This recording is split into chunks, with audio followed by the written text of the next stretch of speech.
but fair play to Tyrone for trolling as many people as he did. And to be honest, mate, I thought that would be it for the day. I thought, right, that's the drama out of the way. There's going to be no more scandals. There's certainly going to be nothing involving Brazilian police and our goalkeeper, Emi Martinez. Lo and behold, mate, chaos ensued, right?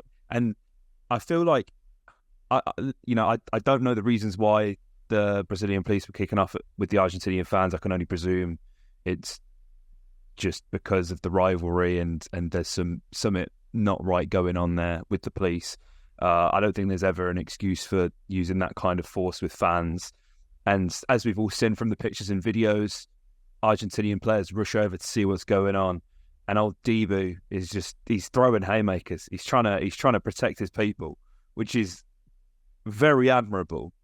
But what's even crazier about this, mate, as well, is I think that really unsettles the Brazilian fans, players, even the Argentinian players as well, with all the chaos that happened.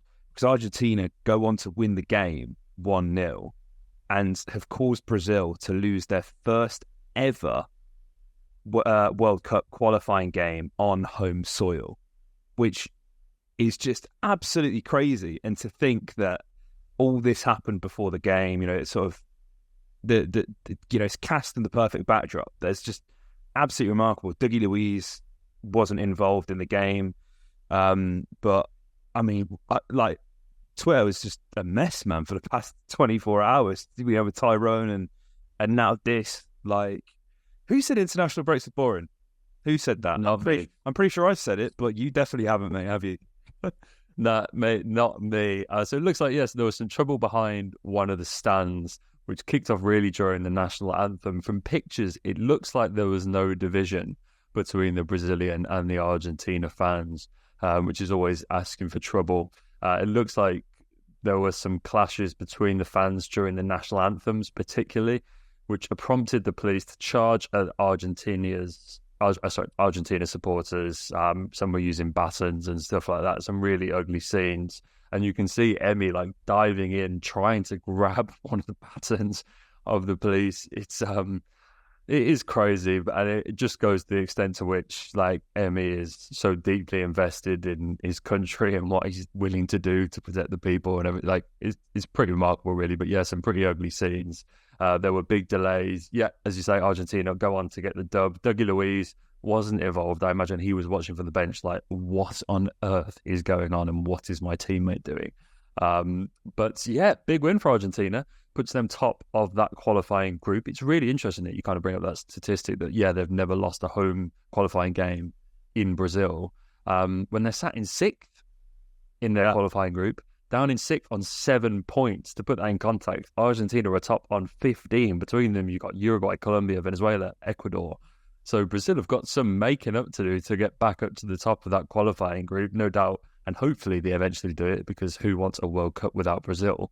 But yeah, it's a big old win for Argentina, and just amazing to see Emi kind of on that stage without the terrible backdrop, and putting that aside, if such a thing could be done at the Maracanã, going into Brazil to get results like that, on Messi, backing up Messi and everything like that. Just what a feeling, and no wonder he loves international duty so much.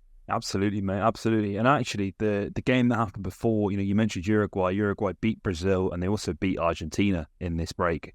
That's Argentina's first loss since, I believe, a year to the date of recording that Saudi Arabia game in the World Cup, which is just absolutely remarkable. And it's, I believe, the first goal they've conceded in a very long time as well. I think since the final of the World Cup, that's the first goal that Emi's conceded. So, I mean, it's not bad going. All these good sort of records have to come to an end eventually. But they sort of put it right with that game against Brazil. Joe Linton got sent off in that game as well, didn't he, last night? But absolutely crazy, mate. I guess in other international news, Scotland qualifies. John McGinn will be going to Germany. That's exciting for him. I think he certainly deserves that. It's, when you look at some of the teams, some of the big players on, the lesser international sides, there's a lot of players that get to miss out on these big tournaments. I mean, looking again at a game that happened last night, Jamaica beat Canada which is good for Bailey. Bailey actually came off injured in that game, so hopefully he's okay. Hopefully it's nothing too serious. But the fact that Canada and somebody like Alphonso Davies won't be going to Copa America, won't be participating in the CONCACAF Nations League final, it's mad to see players like that missing out. And, you know, it happens all the time. I know that's the game, but at least, you know, to put aside the rivalry with Scotland, happy for Guinea. He deserves to be playing on the big stage. And what he does for Scotland is just remarkable, isn't it, mate? Yeah, just he's kind of hit his final evolution. It looks like we're just getting peak John McGinn, both at home, on the international stage, on the continental stage in Europe. He's just really enjoying his football at the moment. Feels like he can do no wrong, and he must just feel like the main man wherever he goes. Obviously, he shares the armband both at Villa and with Scotland. And what a player to rally around. We know how good he can be in these kind of circumstances, and it's great that sometimes him going away with Scotland was, I don't want to say a point of contention, but he was always doing things on the international stage that we couldn't seem to replicate back at B6. He was always scoring goals and all of those headers of bicycle kicks and all of these amazing finishes.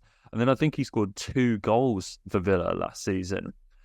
He's right up there with Scotland's all-time top goal scorers as well. I think he's like 4th or 5th in that list, and he's not a million miles away. So could finish further up that ranking by the time he retires.